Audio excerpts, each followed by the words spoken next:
कामात कुणी आडकाठी आणू नका।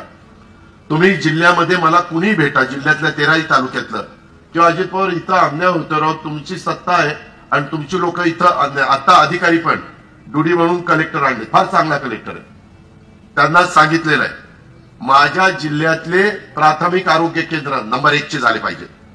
ओपीडी माझ्या गरीब महिलांना, माझ्या गरीब पुरुषांना तिथं मस्तपैकी ट्रीटमेंट मिळाली पाहिजे। उपमुख्यमंत्री झाल्यानंतर दौंड तालुक्यात माझा पहिलाच हा कार्यक्रम आहे, पण तुम्हाला आज सांगतो आपल्या जिल्ह्यातल्या ओपीडी प्राथमिक आरोग्य केंद्र आणि तुमच्या जिल्हा परिषदेच्या शाळा प्रायमरी स्कूल वगैरे आहेत ना, त्या आता इतक्याच चांगल्या करायचा निर्णय घेतलाय की तुम्हालाही वाटेल की नाही राव हे खरंच बोलतंय तसं करतंय। अशा पद्धतीनं सीओ म्हणजे मुख्य कार्यकारी अधिकारी गजानन पाटील त्यालाही सांगितलंय भेदभाव करायचा नाही, गावाला दिलेल्या पैशाचं काम चांगले दर्जेदार झालं पाहिजे, क्वालिटीचं काम झालं पाहिजे आणि खरोखरीच लोकांना समाधान वाटलं पाहिजे।